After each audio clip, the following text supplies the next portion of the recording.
বর্তমান সরকারের এখনই আমাদের ব্যাগ প্রত্যাহার করতে হবে। আমাদের যে সমস্ত কারণে আজকে দাঁড়িয়েছে সরকারের বিবেচনা করা উচিত। আমরা দেশের কি ক্ষতিকার করতেছি নাকি দেশের উপকার করতেছি?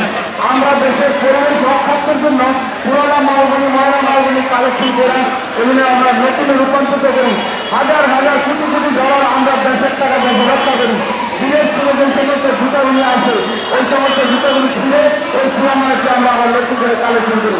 এইখানে যদি আমাদেরকে এরকম বাধা সৃষ্টি করে আমাদের সৈনিক কোথায় যাবে, আমরাই কোথায় যাবো? আমাদের বিবেচনা সরকারকে ছেড়ে দেওয়া, সরকার আমাদের জন্য বিবেচনা করবে। আশা করি শিক্ষিত সমাজ আমাদের কথাগুলো দেখতে পারবে।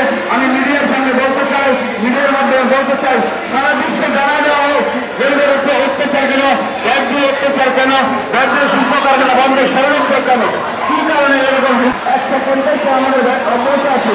আমরা ব্যাগ দিচ্ছি বিগত দিন জমানে আমরা এই নিয়মে চলে 150 টাকার যে সমস্ত ভিটামিন আছে, যে সমস্ত ফ্যামিলি আছে এইগুলো দাম হচ্ছে 150 টাকার মধ্যে আমরা ব্যাগ অবৈধ চাই। 150 টাকার মধ্যে যে সমস্ত মালগুলো ওরা অবৈধ আছে আমাদের ইলেকট্রন চাই। আমরা আর পুরো বাংলাদেশে যেখানে যে কারখানাগুলো আছে 150 টাকার যে সমস্ত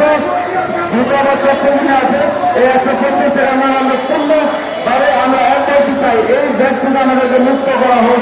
আমাদের শিল্প কারখানা বাঁচার জন্য সরকারের কাছে আকুল আবেদন জানাচ্ছি। আমাদের শরীরগুলো বাঁচার জন্য আকুল আবেদন জানাচ্ছি। আমরা তো ব্যাগ দিচ্ছি, আমরা তো ব্যাগ একবার শুনবো না কিনা ব্যাগটা ব্যাগ দিচ্ছি 150 টাকা যে সমস্ত দুটো হয়েছে আমরা অবশ্যই ব্যাগ দিয়েছি। আমরা দিন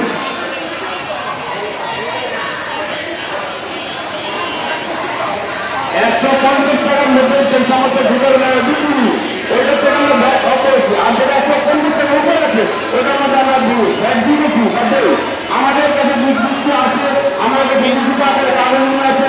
আমাদেরকে নিয়ে সরকার বিগত দিন যেভাবে আমরা বিভিন্ন ব্যবস্থা করেছে আমরা বর্তমান সরকারের কাছে খুব অমন্তই চাই।